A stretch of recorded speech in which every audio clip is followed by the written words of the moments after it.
Canva Canva for education साठी श्रीमती मृणाल गांधाळे, निपुण Pune चर्चामध्ये Suchita madam वगैरे आपण सगळेजण चर्चा करणार आहोत. हो. प्रथमतः पुणे जिल्हा परिषद, पुणे डायट, आदरणीय सीईओ, आदरणीय शिक्षण अधिकारी, प्राथमिक माध्यमिक सर्व अधिकारी वर्ग, त्याचप्रमाणे डायटचे प्राचार्य यांनी मला ही संधी दिली त्याबद्दल मनपूर्वक धन्यवाद. तर आज आपण NEP 2020 अंतर्गत ICTचं काय महत्व आहे शिक्षणामध्ये आणि ते आपण आपल्या शाळेमध्ये किंवा विद्यार्थ्यांसाठी आपण कसं वापरू शकतो याबाबत मी तुम्हाला एका ऍपद्वारे माहिती देणार आहे की ते खूपच कन्व्हिनियंट आहे आपल्या वापरानुसार आणि आपण शाळेमध्ये त्याचा कसा नाविन्यपूर्ण पद्धतीने वापर करू शकतो. यासोबतच मी सध्या माझं प्रेझेंटेशन दाखवते आणि आपण हँड्स ऑन ऍक्टिव्हिटी सुद्धा करणार आहोत, लाईव्ह डेमो सुद्धा पाहणार आहोत. तर कॅनवा फॉर एज्युकेशन या ऍपच्या अंतर्गत आपण वेगवेगळ्या प्रकारचे वर्कशीट बनवू शकतो, वेगवेगळ्या प्रकारचे लर्निंग असेसमेंट किंवा टूल बनवू शकतो. पहा, तर याच्याद्वारे आपण काय काय करू शकतो. तर भरपूर प्रकारचे टेम्पलेट्स अवेलेबल आहेत आणि या टेम्पलेट्सच्या आधारे आपण विविध प्रकारची विद्यार्थ्यांसाठी रिसोर्सेस बनवू शकतो. याच्यातून तुम्ही पोस्टर्स बनवू शकता, विद्यार्थ्यांना वर्कशीट बनवू शकता आणि असंख्य प्रकारचे व्हिडिओ जे रेडी टू यूज अवेलेबल आहेत हे आपण बनवू शकतो. एकच मिनिट, बाळा नको लावू, आविष कडी नको लावू, आविष आविष कडी नको लावू. आणि सगळ्यात महत्वाचं की हे सेफ फॉर स्टुडंट आहे, की विद्यार्थ्यांना एकदम खात्रीशीर उपयोगाचं आहे. पण आपण सध्या मी तुम्हाला शिक्षक याचा वापर कसा करतील ते शिकव. आणि एनी डिव्हाइसला हे चालू शकतं. जसं की तुम्ही अँड्रॉइड वापर करते असाल तर तुम्ही अँड्रॉइडचा सुद्धा वापर करू शकता.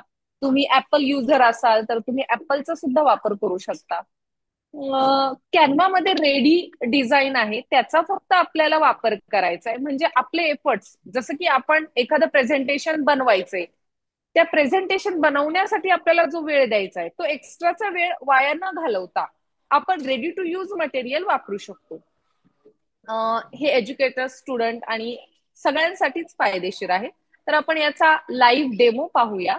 पहा, सगळ्यात पहिल्यांदा तुम्हाला गुगलवर जायचंय नॉर्मल आणि तिथे कॅनव्हा फक्त टाईप करायचंय किंवा त्याचं ऍप सुद्धा तुम्ही घेऊ शकता. तुम्ही जेव्हा कॅनव्हा टाईप करता तुम्हाला काही या प्रकारे दिसेल आणि तिथे तुमच्या जीमेलद्वारे तुम्हाला फक्त लॉग इन करायचं आहे. हा एक OER रिसोर्सेस आहे, ओपन लर्निंग प्लॅटफॉर्म आहे, की जो सगळेजण फ्री ऑफ कॉस्ट वापरू शकता. आजकाल आपण जर पाहिलं तर बरेचसे ऍप येतात आणि आपल्याला त्याचा एक्स्ट्रा वापर करण्यासाठी म्हणजेच आपल्याला नेक्स्ट व्हर्जन, आपल्याला काही त्याची एक्स्ट्रा माहिती हवी असेल तर आपल्याला पेड करावं लागतं. पण हे हे ऍप असं आहे की ज्याद्वारे आपल्याला आपली जी माहिती आहे ती एकदम कन्व्हिनियंट नुसार, आपल्या उपयोगितेनुसार आपण वापरू शकतो. तर पहा, तुम्हाला जेव्हा तुम्ही कॅनव्हा ओपन कराल तेव्हा काही या प्रकारे इंटरफेस दिसेल. इथे तुम्हाला तुमचं लॉग इन करता येईल. जसं की माझं ऑलरेडी लॉग इन झालेलं आहे, मी ऑलरेडी लॉग इन केलेलं आहे, माझं खातं यामध्ये काढलेलं आहे. तर हे खूपच एक सिम्पल प्रोसेस आहे की तुम्हाला तुमचं लॉग इन करायचे की जे आजकाल प्रत्येकाला वेगवेगळ्या प्रकारे करता येते. तर इथे क्रिएट बटनावर जर आपण क्लिक केलं की समजा आता तुम्हाला इथे नाव दिसत असेल, तुमचं लॉग इन झालंय, आपण असं गृहीत धरूया इथं लॉग इन झालं. तर आता जसं की तुम्ही इथे पाहू शकता, हे माझं नाव आहे आणि या प्रकारे माझं अकाउंट क्रिएट झालंय आणि याद्वारे मी काय काय क्रिएट करू शकते ती माहिती तुम्हाला मिळेल. तर पहा, इथे क्रिएट बटनावर जेव्हा मी क्लिक करते तर तुम्ही प्रेझेंटेशन याद्वारे क्रिएट करू शकता, पोस्टर क्रिएट करू शकता, वेगवेगळ्या सोशल मीडिया पोस्ट की ज्या तुमच्या शाळेसाठी तुम्ही वापरू शकता किंवा तुम्ही वर्कशीट वापरू शकता. तुम्ही वर्कशीट वापरू शकता. तर आता त्याच्यासाठी सगळ्यात महत्वाचं की आपल्याला एज्युकेशनल यूज याचा काय आहे, एज्युकेशनल यूज आपण कसा करू शकतो. तर इथे टेम्पलेट्स नावाचा प्रकार आहे. तर टेम्पलेट्स नावाचा प्रकार आहे. तर टेम्पलेट्सवर आपण क्रिएट, आपल्याला क्लिक करायचंय फक्त टेम्पलेट्सवर, आणि इथे तुम्हाला एज्युकेशन निवडायचं आहे. म्हणजे आपण जेव्हा एज्युकेशन या क्लिकवर जातो तेव्हा आपल्याला बऱ्यापैकी आपले रिसोर्सेस उपलब्ध होतात. हे रिसोर्सेस आपण कशा कशासाठी वापरू शकतो, किंवा हे रिसोर्सेस आपल्यासाठी कशाला कसे काय उपयुक्त आहेत हे कसं सांगू शकतो. तर पहा, कॅनवा हे एक विद्यार्थी केंद्रित, आपण म्हणू शकतो की विद्यार्थी केंद्रित आहे, स्टुडंट सेंटर्ड आहे. एनईपी 2020 मध्ये टीचर सेंटर वरून आपण स्टुडंट सेंटरवर गेलोय. मग यामध्ये आपल्याला वर्कशीट अवेलेबल होतील, फ्लॅश कार्ड अवेलेबल होतील, व्हिज्युअल नोट्स अवेलेबल होतील, म्हणजे वेगवेगळ्या प्रकारचे रिसोर्सेस आहेत. एक्सपिरियन्शियल लर्निंग आपण देऊ शकतो. 21st century learning skill through आपण टीचिंग आपल्या क्लासरूम मध्ये करू शकतो. आणि डिजिटल लिटरसी की जी आपल्यामध्ये या धोरणाअंतर्गत आलीच पाहिजे, की आपण एक स्मार्ट वर्क करायला हरकत नाही. आपला वेळ, आपले एफर्ट्स कुठेतरी रेडीमेड रिसोर्सेस मध्ये जर आपण वापरून करू शकतोय तर का नाही. आणि आपलं जे असेसमेंट आहे, आपला जो पोर्टफोलिओ आहे, तो आपण व्यवस्थितरित्या विद्यार्थ्यांच्या आणि क्लासरूम मध्ये आणू शकतो. कोलॅबरेटिव्ह लर्निंग याद्वारे आपण नक्कीच करू शकतो. तर पहा, हे सगळं जर आपण आपल्याला करायचंय तर आपलं कसं काय आपण हे अवेलेबल आपल्याला होईल. तर मी काय गेले, पहिले टेम्पलेट्सवर गेले आणि देन मी एज्युकेशनवर गेले. एज्युकेशनवर गेल्यावर तुम्हाला या प्रकारे काहीतरी फिल्टर मिळतात की एज्युकेशन मध्ये तुम्हाला काय काय हवं आहे. मग तिथे तुम्हाला तुमची ग्रेड निवडायला येते. म्हणजे तिथे तुम्ही फिल्टर लावायची की पहा, इथे तुम्हाला सब्जेक्ट आहे, इथे ग्रेड आहे, आणि इथे रिसोर्सेस टाईप आहे. समजा मी माझा सब्जेक्ट निवडला मॅथ्स, की मला मॅथ्सच्या रिगार्डिंग हवे आहेत. आता मॅथ्स निवडल्यावर इथे खूप मटेरियल आहे, तरी पण इथे परत आपल्याला फिल्टर निवडायला येतात ग्रेड. समजा मी सेकंड ग्रेड निवडली, म्हणजे इयत्ता दुसरी. रिसोर्सेस टाईप मी निवडला, सध्या मी निवडला वर्कशीट, की माझं आता मला वर्कशीटवर काम करायचंय. रोज जर मला विद्यार्थ्यांना काहीतरी एकदम, समजा मी गणिताचा घटक शिकवलाय आणि मला वर्कशीट विद्यार्थ्यांना तत्काळ द्यायचे, तत्काळ एखादी चाचणी द्यायची, सरप्राईज टेस्ट घ्यायची, तर इथे माय लँग्वेजचा पण ऑप्शन आहे आणि इथे टॉपिकचा पण ऑप्शन आहे. आता टॉपिक समजा मी ऍडिशन घेऊया, मी ऍडिशन ही टॉपिक घेतली, आणि मग बाकीचे फिल्टर आहे जे की जे आपल्या रिक्वायरमेंट नुसार आपण अवेलेबल करू शकतो. तर पहा, इथे असंख्य प्रकारचे वर्कशीट रेडी टू यूज आपल्याला मिळत आहेत. पण माझा वर्कशीट त्याच्यानंतर, सॉरी, पहा, त्याच्यानंतर आता मला याच्यातून एखादं काय निवडायचंय, वर्कशीट निवडायचंय. समजा मी हे वर्कशीट निवडलं. समजा आता तुम्ही पाहू शकता, मी जितकं स्क्रोल डाऊन करेल तितके वर्कशीट तुम्हाला अवेलेबल होतील. पण आता आपण एखादं निवडूया, की समजा वन डिजिट ऍडिशन हे वर्कशीट मी निवडलं. हे जेव्हा मी वर्कशीट निवडते, आता समजा हे तयार करण्यासाठी मला एक्स्ट्राचा किती वेळ द्यावा लागेल. ऍटलिस्ट मी मॅन्युअली तयार करायला गेले तर मला अर्धा तास तरी जाईल किंवा 15 मिनिटं जातील. पण हे रेडी आहे, मला फक्त वापरायचं आहे. मी काय करणार आहे, इथे फक्त कस्टमाइज दिस टेम्पलेट करणार आहे. आणि जेव्हा मी कस्टमाइज दिस टेम्पलेट करते तेव्हा काहीतरी वेगळ्या ठिकाणी आपल्याला तो घेऊन जातो. हे सर्व तुम्हाला मोबाईलवर सुद्धा अवेलेबल आहे, मोबाईलवर सुद्धा तुम्ही करू शकता.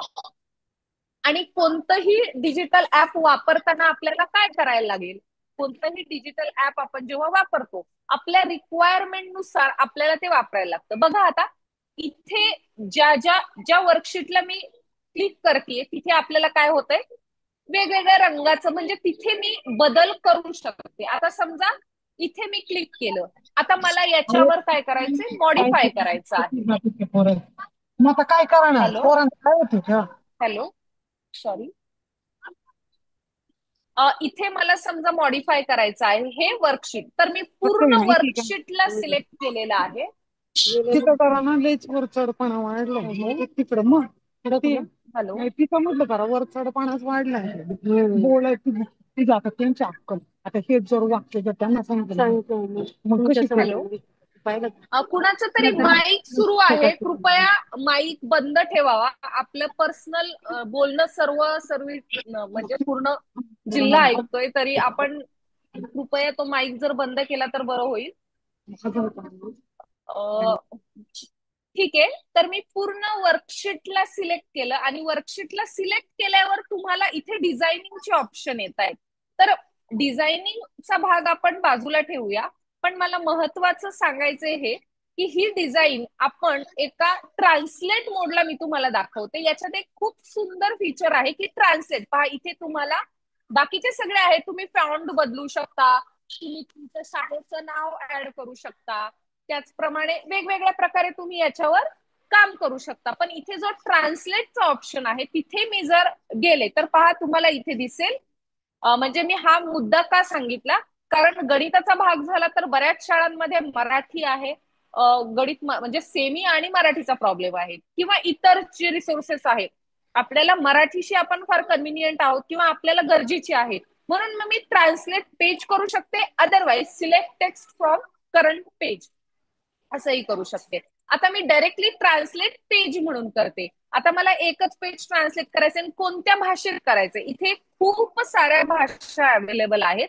तर आपल्याला मराठी सुद्धा अवेलेबल आहे. मी जस्ट मराठीवर जरी क्लिक केलं तरी विदिन 1 सेकंड हे सर्व वर्कशीट मराठीमध्ये ट्रान्सलेट होते. बघा, मी एकच पेज म्हटलेलं आणि हे पेज विदिन 1 सेकंड मराठीमध्ये ट्रान्सफर सुद्धा झालं. म्हणजे काय झालं की ते पहा, तुम्हाला व्ह्यू मोठा करून आपण 1 सेकंद लागला फक्त हे सगळं ट्रान्सलेट करायचं. म्हणजे तुमची मराठी शाळा असेल तर तुम्ही मराठीतून सुद्धा ट्रान्सलेट करू शकता, किंवा तुमची इंग्रजी असेल तर तुम्हाला रेडी टू यूज मिळतील. 1 अंकी बेरीज, खालील 1 अंकी बेरजेसाठी उत्तरे लिहा. मग इथं विद्यार्थ्याचं नाव, ग्रेड, तारीख या प्रकारे तुम्ही काम करू शकता. तर हा झाला ट्रान्सलेटचा भाग. जर तुम्हाला यामध्ये आणखी काही बदल करायचे असतील, तुम्हाला तुमच्या शाळेचं नाव ऍड करायचं असेल तर तुम्ही इथून ऍड करू शकता. असे वेगवेगळे बऱ्याच प्रकारचे मॉडिफिकेशनचे पार्ट इथे आहे. एआय व्हॉइसचा हा एक भाग आहे की तिथून तुम्हाला व्हॉइस सुद्धा जनरेट करता येतो. तो व्हॉइस मुलीचा हवा आहे की मुलाचा हवा आहे, मग तो व्हॉइस कशातून हवा आहे तुम्हाला, हिंदी, हा याच्यामध्ये थोड्याशा भाषांचा म्हणजे लिमिटेड भाषा दिल्या, जसं की हिंदी दिले आणि आपल्या जोगी तर हिंदी आहे किंवा इंग्लिश. पण समजा इंग्लिशचे जे फोनिक्सचे वर्ड आहेत ते जर तुम्ही ट्रान्सलेट मेथड थ्रू व्हिडिओमध्ये वापरले तर खूप छान प्रकारे तुम्हाला ट्रान्सलेट करता येईल. आणि हे ट्रान्सलेशन एकदम छान प्रकारे आपण विद्यार्थ्यांना ऐकवू शकतो. समजा तुम्ही याच्या माध्यमातून व्हिडिओ बनवला किंवा याच्या माध्यमातून तुम्ही वेगवेगळ्या प्रकारचे विद्यार्थ्यांसाठी शैक्षणिक साहित्य म्हणून वापरलं तर खूप वेगवेगळ्या प्रकारचं आपल्याला यूज करता येईल. त्याच्यानंतर आपण एका पीपीटी वर काम करूया. त्याच्यासाठी मी परत जाते कॅनवावर, की समजा आपण हे वर्कशीट बाजूला ठेवूया जरा वेळ, की आपण यावर काम केलेले आहे. आता समजा आपण एक वेगळ्या इंग्लिशचं घेऊ किंवा विज्ञानाचं घेऊ, की समजा मला वर्कशीट अवेलेबल नकोय, शाळेची सुट्टी झाल्यामुळं हा विद्यार्थ्यांचा आवाज आहे, त्याबद्दल सर्वांची मी दिलगिरी व्यक्त करते. पहा, समजा मला प्रेझेंटेशन तयार करायचं आहे आणि प्रेझेंटेशन मला तयार करायचं आहे एका वेगळ्या विषयावर. समजा मी ग्रेड 2 घेतली आणि ग्रेड 2 मध्ये मी टॉपिक वेगळा घेतला की नंबर्स घेतला, किंवा आता आपण समजा विषयच बदलूया. मी टेम्पलेट्स वर गेले. सगळ्यात पहिल्यांदा आपल्याला टेम्पलेट्स वर जायचंय. टेम्पलेट्स वर जाऊन एज्युकेशन वर जायचंय आणि एज्युकेशन वर समजा आता आपण विषय बदलूया, सायन्स घेऊया. सायन्सचे खूप छान प्रकारचे रिसोर्सेस या ठिकाणी अवेलेबल आहेत. जसं की सायन्स मध्ये मी ग्रेड निवडली 5वी ची, 5वी किंवा 6वी, आणि तिथे जे काही समजा आता इथे तुम्हाला आहे पहा, वर्कशीट 400 अवेलेबल आहे.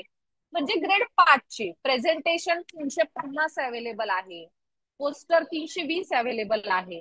आता समजा मी व्हिडिओ घेते, इथे 57 व्हिडिओ अवेलेबल आहेत आणि इथे मला टॉपिक पण निवडायचा आहे. समजा मी अर्थ आणि स्पेस हा जर टॉपिक निवडला तर मला एवढे असंख्य प्रकारचे व्हिडिओ मिळतील की जे आपण डेमॉन्स्ट्रेट करताना, समजा आता हा व्हॉल्कॅनोचा आहे, की विद्यार्थ्यांना व्हॉल्कॅनोचं मला एक्सप्लेनेशन द्यायचंय किंवा ब्रेनशी रिलेटेड जर मला एक्सप्लेनेशन द्यायचंय तर खूप छान प्रकारचे व्हिडिओ इथे रेडी टू यूज अवेलेबल आहेत की आपण याचा वापर आपल्या दैनंदिन अध्यापनात करू शकतो. आता आपण पाहू शकता की मी पहिल्यापासून हा व्हिडिओ लावते आणि याला कोणत्याही प्रकारची बंधनं नाहीयेत कारण आपण याचा वापर शैक्षणिक करतोय. आता समजा मी प्ले केला तर तुम्हाला साऊंड सुद्धा शेअर होतोय की व्हॉल्कॅनो कसा तयार होतो किंवा तो बाहेर त्याचा वापर कसा आपण करू शकतो. तर खूप छान प्रकारचे रिसोर्स मटेरियल इथे अवेलेबल आहे. हे पण तुम्ही ट्रान्सलेट नक्कीच करू शकता. तुम्हाला आवाज पण मी शेअर केलाय. आय होप सगळ्यांना आवाज सुद्धा येत असेल.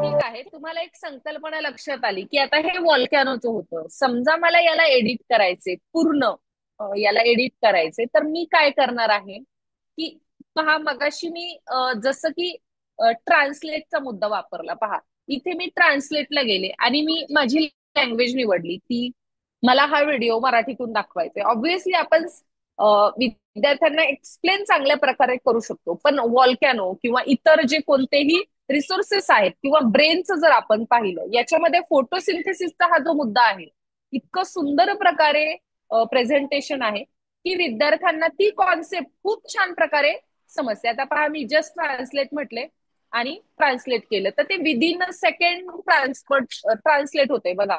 हा थोडेफार आपल्याला बदल करावे लागतात पण ते विद्यार्थी आणि इंग्लिश आणि मराठी असं ट्रान्सलेट होतं ते.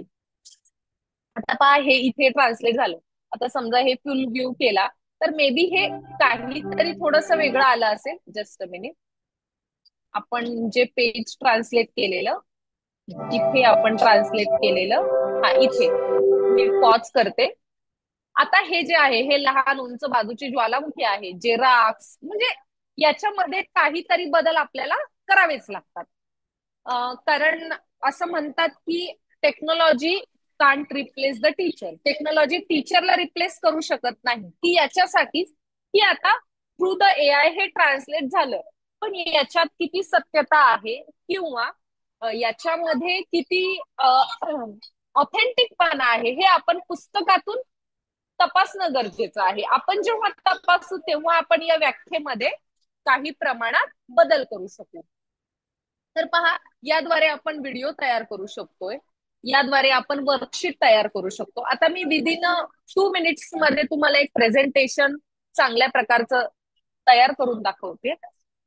त्याच्यासाठी आपल्याला जायचंय टेम्पलेट्स मध्ये. नंतर आपण जाऊयात एज्युकेशन मध्ये. आणि एज्युकेशन म्हणजे सगळ्यात महत्वाचं तुम्हाला हे जे एज्युकेशनल रिसोर्सेस आहेत हे जर अवेलेबल होण्यासाठी तुम्हाला मस्ट टेम्पलेट्स निवडून एज्युकेशनवर जाणं गरजेचं आहे. तरच तुम्हाला एज्युकेशनशी रिलेटेड टेम्पलेट्स सापडतील.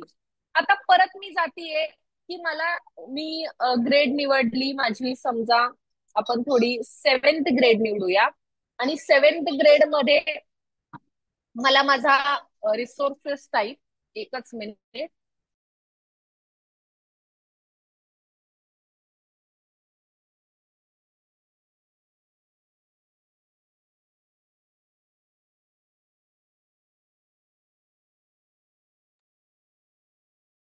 पहा आता इथे आपण प्रेझेंटेशन वर जाऊया की मी प्रेझेंटेशन पहा इथं 1.4K प्रेझेंटेशन अवेलेबल आहेत इयत्ता 7वीची. सब्जेक्ट मी निवडलाय सायन्स. समजा आता मी निवडते ठीक आहे सायन्स निवडला. 510 प्रेझेंटेशन आहे. पूर्ण 1.4K होते आणि सायन्सचे इतके सारे अवेलेबल आहे. इथून मी टॉपिक निवडतीये. समजा आपण निवडूया एन्व्हायरमेंटशी रिलेटेड निवडूया की कोणतं प्रेझेंटेशन मला मिळते. तर फूड प्रिझर्वेशन हे आहे. खूप सारे आहेत. असंख्य प्रकारचे आहे. समजा आता आज मी तुम्हाला धडा शिकवलाय फूडशी रिलेटेड आणि ते प्रेझेंटेशन मला घ्यायचंय. मी जस्ट कस्टमाइज दिस टेम्पलेट करणार आणि जेव्हा मी कस्टमाइज दिस टेम्पलेट करेल तेव्हा मला तुम्ही याच्यामध्ये विदिन अ सेकंड बदल करू शकता. किंवा मी आता धडा शिकवलाय, जसं की आता विद्यार्थ्यांची मधली सुट्टी आहे म्हणून त्यांची खूप गडबड चालू आहे आणि मला विदिन त्यांना काहीतरी बिझी ठेवायचंय, तर मी काय करणार, हे मला अवेलेबल लगेच होतंय. आता समजा मला याच्यात मराठीत ट्रान्सलेट करायचंय, मी मराठीत ट्रान्सलेट करू शकते. ट्रान्सलेट पेजेस, आता समजा मी हे 1 पेज, मला एकच पेज ट्रान्सलेट करायचंय आणि मी माझी भाषा निवडलीये की मराठी. फक्त आपण मराठीशी काम करताना आपल्याला कसं करायला लागतंय की थोडंसं आपल्याला पडताळणी करावी लागते. इंग्लिश ऍज इट इज बरोबर येतं, पण मराठी तितकं येत नाही. तिथे आपल्याला मॅन्युअली बदल करता येतात आणि हे सगळं तुम्हाला मोबाईलवर सुद्धा करता येतं. आता मी मराठीत केलं आणि विदिन अ सेकंड ते काय झालं, पेज ट्रान्सलेट झालं. अन्न जतन करणे, ठीक आहे. पहा, तर या प्रकारे तुम्ही काम करू शकता. हे जर सेव्ह करायचं असेल की तुम्ही प्रेझेंटेशन तयार केलं आणि तुम्हाला हे सगळं सेव्ह करायचंय, तुम्ही सेंड टू टीचर सुद्धा करू शकता की तुमचा जो कोणता कोलॅबरेटिव्ह टीचर असेल तुम्ही त्याच्याशी कोलॅबरेट करू शकता.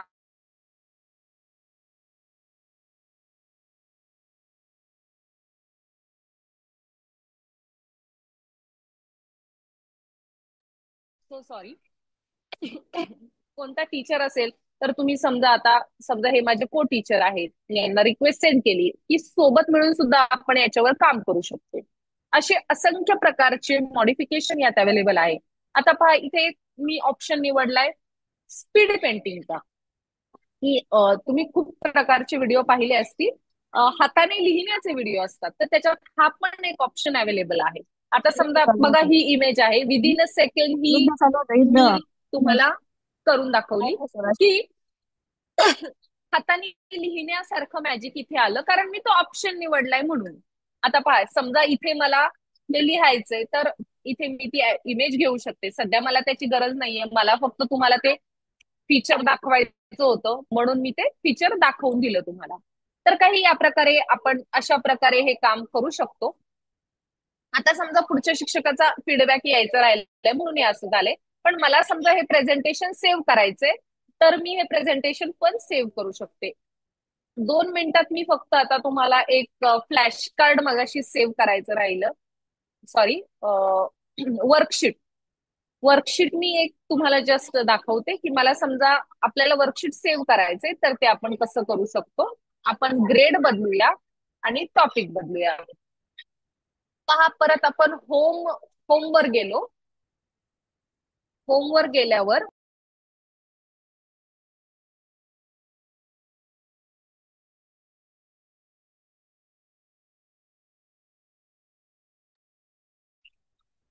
तर पहा, मी परत गेले टेम्पलेट्स वर, त्याच्यानंतर एज्युकेशन वर गेले आणि मी परत एकदा, म्हणजे माझ्यासाठी तरी मी कन्व्हिनियंटली वापरते वर्कशीट. मी मॅथ्सचं वर्कशीट निवडलं, मॅथ्स मी विषय निवडला आणि मॅथ्स विषय निवडून मी ग्रेड निवडून रिसोर्सेस टाईप मी वर्कशीट घेतला आणि वर्कशीट वर मी टॉपिक निवडला. समजा नंबरचा टॉपिक घेऊ, म्हणजे मी पहिल्यांदा जे डेमॉन्स्ट्रेट केलं ते फक्त दाखवते की greater than in less than हे टॉपिक, हा टॉपिक घेतला, कस्टमाइज दिस टेम्पलेट म्हटले आणि मी बाकीचं काहीही त्याला मॉडिफाय न करता फक्त मी ट्रान्सलेट करतेय ऍज युजल, की आपल्याला जे कन्व्हिनियंट आहे आपल्या वर्गाच्या हिशोबाने ते आपण करूया.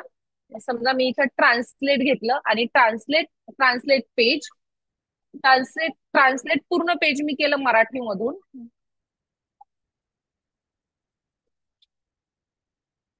माझा पहिलीचा वर्ग असल्यामुळे वर्गात गोंधळ खूप आहे, त्याच्याबद्दल मी दिलगिरी व्यक्त करते.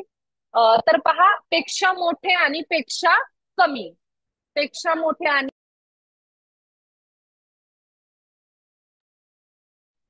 आता मला हे सेव्ह करायचे, याच्यामध्ये मी बदल करू शकते की आपल्याला माहितीये की आपण प्रश्न काय देऊ शकतो विद्यार्थ्यांना. मला याच्यात बदल करायचा आहे, सॉरी, मला याच्यात बदल नाही करायचा, पण मला आता फक्त हे सेव्ह करायचे. जेव्हा मला हे सेव्ह करायचे, पहा इथे डाउनलोडचं ऑप्शन आहे. आता पीडीएफ मध्ये डाउनलोड करायचे की कशात, समजा मला पीडीएफ मध्ये पाहिजे, मी जस्ट पीडीएफ मध्ये डाउनलोड केलं, 2 सेकंदात ते पीडीएफ मध्ये पहा आपल्या इथे सेव्ह झालं आणि मी सेव्ह म्हणते. आता तुम्हाला मी ती पीडीएफ ओपन करून दाखवते. पहा, 2 मिनिटात आपण एक छान वर्कशीट तयार केले. ते इंग्लिश मधून पण आले आणि ते मराठी मधून पण आले. जर मी हे मॉडिफाय केलं असतं तर इथे शाळेचं नाव किंवा ह्या सगळ्या गोष्टी मला यामध्ये टाकता आल्या असत्या. तर जस्ट अ मिनिट. तर काही अशा प्रकारे आपण कॅनव्हावर छान प्रकारे काम करू शकतो. आणि हे काम करत असताना आपल्याला वेगवेगळ्या प्रकारच्या अडचणी येतात, समस्या येतात. तर एकदम रेडी टू यूज आहे, एकदम शिकवण्यासाठी पण सोपं आहे, सोपं असं ऍप आहे. तर तुम्ही पण हे वापरावं आणि आपल्या विद्यार्थ्यांना याची नक्कीच मदत होईल. आणि वर्गात यूज करायला मला असं वाटतंय की काहीच हरकत नाही, की तुम्ही वर्गात एकदम आरामात आणि म्हणजे अ, म्हणणं एकच आहे की NEP 2020 मध्ये आपल्याला आयसीटीचा उत्तम वापर करायचा आहे. तो वापर करत असताना आपण तो स्मार्टली करणं गरजेचं आहे. आणि हे होत असताना आपला वेळ, आपली एनर्जी, आपले एफर्ट्स चांगल्या कामात जर लागले, कारण हे रेडी टू यूज मटेरियल आहे, जसं दीक्षावर आहे, जसं PME विद्यावर आहे, तसंच याचा पण आपण शाळेमध्ये चांगल्या प्रकारे वापर करू शकतो. हे सर्व आपल्या समोर ठेवण्याची संधी मला अधिकारी वर्गांमार्फत मिळाली, त्याबद्दल मनपूर्वक धन्यवाद. आणि कुणाला काही शंका असतील तर ते नक्कीच विचारू शकतात.